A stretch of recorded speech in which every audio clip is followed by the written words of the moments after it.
So magandang araw po sa inyong lahat mga kababayan at narito po tayo ngayon sa Barangay Magdog, Gobernador General Sunod, Davao Oriental. So narito tayo ngayon sa isa to sa natulungan ni Mangili. So narito tayo ngayon para magpaabot tayo ng tulong sa Kang Giname, no? Yung natulungan na vlog ni Mangili. Ako lang yung naka-vlog nito dahil napaka-busy sa ating kaibigan na si Mangili ngayon, no? Kasi hindi siya pwede magtagal dito dahil maraming mga may mga pabahay siyang binagawa, tapos may negosyo pa siya yung salon niya. Mahirap iwanan na hindi siya pwede magtagal dito. So ako lang yung pinagutusan niya dahil may nagpaabot ng tulong sa Kang Giname, no? Nakakita sa kwento ng buhay niya. So ngayon po mga kababayan, puntahan natin. So tara.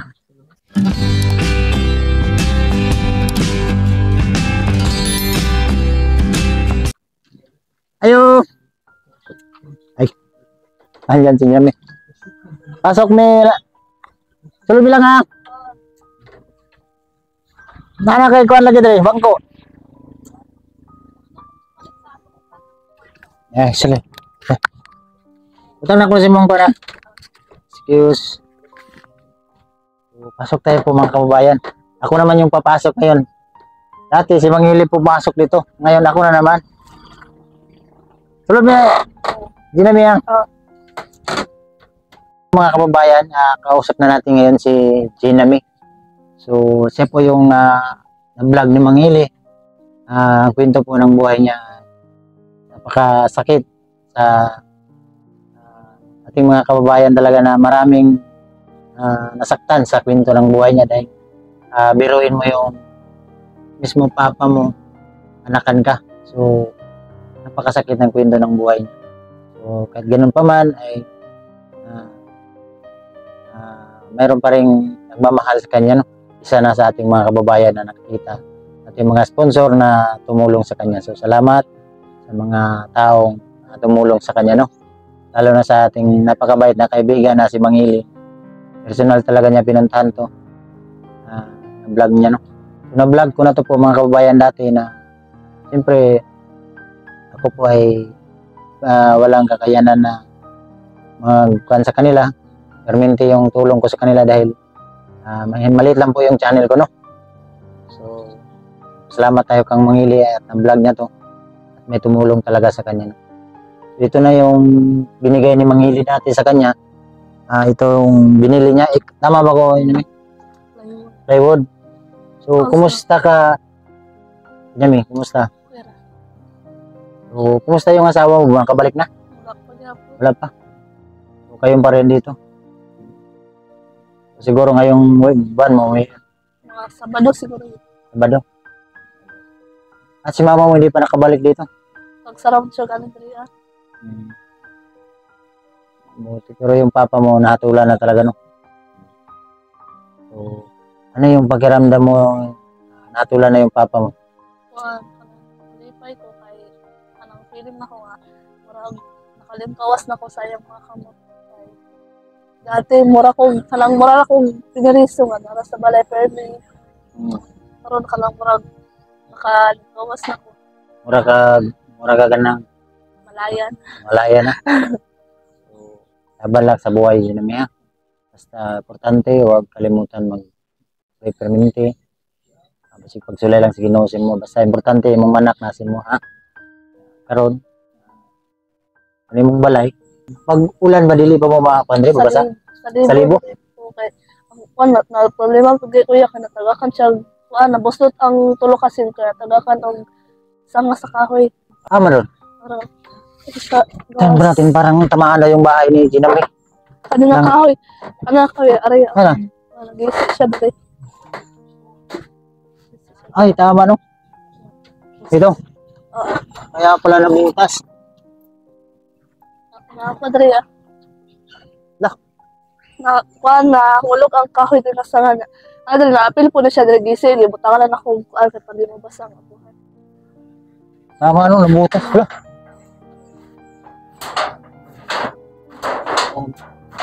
Dili ba delikado ang Giname, dre? kuan kay kung kato nga time kung wala pud ko ato nahawa diri pag maigo buro siguro kung ulo kay diri ko gaindog kay nagpakaon ko sa bata. May gani sulod ko ito kay amot anong sulod ko ito kapag nagubo na diri. Parang ano ka talaga ng Diyos ba? Parang iniwas ka, oh. Kasi delikado po mga kababayan tong sitwasyon ng bahay nila dahil kung nakita nyo, ito parang kawayan ba? Tapos mabilis, hindi ito magtagal kasi kahoy lang itong ilalim. Tapos napakalalim yung ilalim nito. Yan, oh. Parang kuha ng dagat ito. Tawag nito sabang. So hindi ito magtagal. Parang lalo na pag palaging nabasa, delikado. Eh. Ayan, anong ulam nyo, Giname?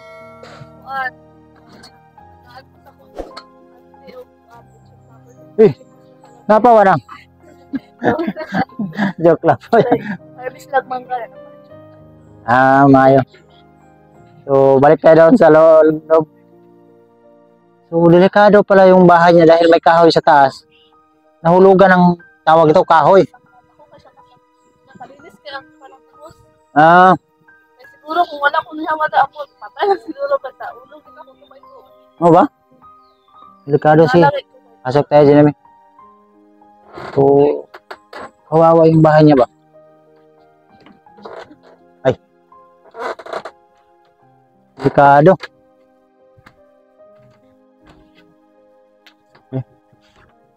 So, yun mga kababayan. At kaya nandito tayo ngayon sa bahay ni Giname dahil may nagpaabot ng tulong doon sa Kamangili. Galing po to sa ating mga kababayan na sponsor na napakabait na ating mga sponsor na nakakita sa kwento ng buhay ng batang ito, no? So, may nagpaabot ng tulong na Kamangili, no? Ibigay natin ngayon kang Giname. Akin na yung kamay mo, Giname. 1, 2, 3, 4, 5,000. From Tita Lote, no? Maraming salamat, Tita, sa pagpabot mo ng tulong, kang Mangili na pinabot ko ngayon sa bata. Maraming salamat talaga, no? Galing po yung kang Tita Lote, no? Siya po yung nagpabot ng tulong na 5,000 na binigay niya kang Mangili. Na-vlog ko rin ngayon, ano? So maraming salamat, Tita, sa pagpabot mo ng tulong sa kanya. Dahil napakalaking tulong na yan para sa kanya kasi yung bahay niya ngayon ay natamaan ng kahoy. So, maraming pagbabago ng bahay ni Giname mula nung matulungan ni Mangili kasi nung first na pinunta ni Mangili ito, pag kinabukasan, nabilihan niya agad ng dito, plywood. Ito ba? Kasi nung binigyan ni Mangili pa noon, wala pa to, di ba? Yung ano doon, yung bata, parang kinukuha to.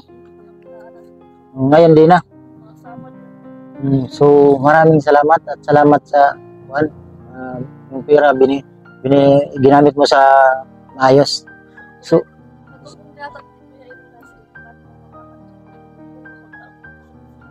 so tingnan natin po mga kababayan pa rin itong para makita nyo ba yung binigay ng mga sponsor na hindi talaga nasa mabuting kan ba na napunta sa ayos. Ito ba, Giname? May ano na sila dito, may upuan na. At saka ito, itong tawag ito. Makan. So ngayon, tinarbaho pa ni tatay. So maganda. Dito ba, wala na ba itong bagahe? So kili lang kasi itong kalasada mga kababayan dyan. So ano pa sila dito, parang blind spot kasi yan dyan, delikado. So kahit pa paano ba na mayroon na silang maistihan, magandang wala ka pa nabigyan ni Mangili. So anong masabi mo ngayon kang Mangili? Nakakita sa vlog.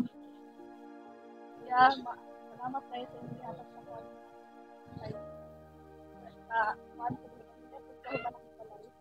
So salamat, siyempre salamat sa mga sponsor na parang tulay lang si Mangili na para mapabutan ng tulong, mapapabutan ka ng tulong. So magpasalamat tayo sa mga sponsor na tumulong kay Mangili, no? lalo na sa akin, maraming salamat sa mga ating mga sponsor talaga, no? Kasi kung hindi dahil sa inyo, ay di talaga namin tumaabot ang pagtulong sa ating mga kababayan na nangailangan ng tulong tulad na lang ni Ginami. Kung bago pa lang kayo sa YouTube, sa aking YouTube, paki-subscribe sa aking YouTube channel lang, PB Team Nunoy. Paki-like, paki-share, no? Para umangat, para makatulong, makapagpatuloy pa tayo sa ating mga kababayan na nangailangan ng tulong, lalo na kang mangili. At siyempre sa aming presidente na si Pugong Bihero. Kasi bakit palagi kong inuulit ang pagpasalamat? Kasi po ay kung hindi dahil Cancer Paul kang mangili, ay wala talaga kami ngayon dito. No? Wala ako ngayon dito sa harapan nyo. Kasi yun ang totoo. No? Halagahan natin, pasalamatan natin yung mga taong nakatulong sa atin. Kasi sila yung tulay. Bakit nakita tayo sa mga tao na nasuportahan tayo ng mga tao. Lalo na siyempre magpasalamat palagi tayo sa Diyos na healthy palagi yung katawan natin araw-araw. Yun lang yung tanging napakalaking blessing sa atin bawat pagising natin sa umaga. So Ginami, magsalamat ha. At ano mo yung pera ba na ano mo sa maayos, no? Laban lang sa buhay. Tapos na yung bahay mo. Pero ito, ano talaga to, hindi magtagal to ba? Parang, kahoy lang, no? Kawayan. Kawayan. So, pag palagi itong nabasa, ang kawayan. Kasi po mga kababayan, itong kawayan, dito magtagal kasi, ibiruin mo ito, ganito lang kakapal, oh. Mga ganito, ayan, oh. Pag palagi itong nabasa, mga 2 buwan, wala na to. Putol-putol na to. Ganun ba? So, delikado. So, dito, ikutin natin na lang yung bahay ni Ginami para makita nyo po mga kababayan. Ito yung sitwasyon ng bahay niya. Pakita ko sa inyo, ha. Ayan. Yung kilid, oh. Dito tayo, Ginami. Kita natin yung mansion mo. Ito yung bahay niya. Oh. Diyan yung kwan.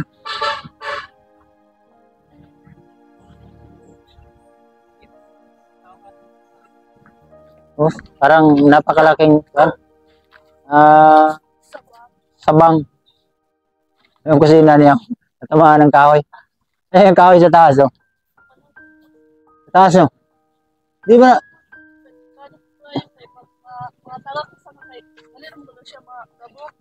Asa? Ito, no?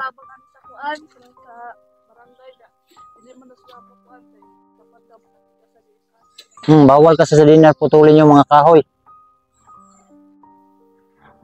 So, yan yung mga bahay niya po mga kabayan. Dami manok. May malaking ibon, no? So, at least makita nyo po yung bahay ni Ginami. Dito tayo sa taas, Ginami. So, itong haligi mo, kahoy.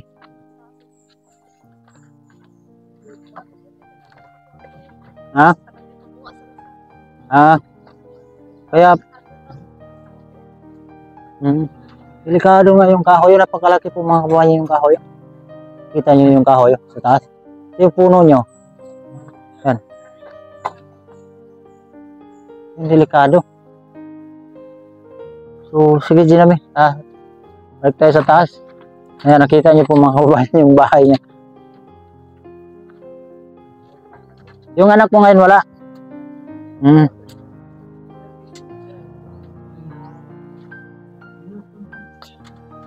Sa awawa yung ano. Yung mga kapatid mo Ginami sana. Nasa ako, mama. Mama. Dalan-dalan lang yung lahat. Yung na nag-aral. So ilan ba yung kapatid mo? 7. Balik. 8. Doon sa kanya lahat. So, yun po mga kabayan, maraming salamat. Siyempre sa ating mga charity viewers na hindi nag-skip ng ads. Maraming salamat sa inyong lahat, sa ating mga sponsor. Hindi ko mga kayo may isa-isa. Maraming salamat talaga sa inyong lahat. No? Lalo na sa ating napakabait na sponsor, si Ate Ying. Thank you po Ate. sa walang sawang pagsuporta mo sa akin. Maraming salamat. Siyempre kang Tita Gorota, kang Tita Edna, kang Tita Pilisa, kang Ate Joy Baros, kang Tita Marisa, sa magkakapatid, siyempre sa lahat ng mga sponsor natin, sa mga, lalo na sa ating mga anonymous na ayaw magpabanggit ng pangalan. Tapos puso po akong nagpapasalamat sa inyong lahat dahil sa inyo ay napagpatuloy natin yung ating pagcha-charity, no? So ito na ngayon, hindi ko lang to vlog hapon dahil napakalakas ng ulan, eh. So maraming salamat, lalo na kang mahilig. Ulit ko salamat Dol sa pagsuporta mo talaga sa akin. At siyempre sa nagpabot ng tulong, kang Tita Lute, thank you po Tita. Maraming salamat dahil may matapos na talaga yung mga project ni Gina Benedicto, no?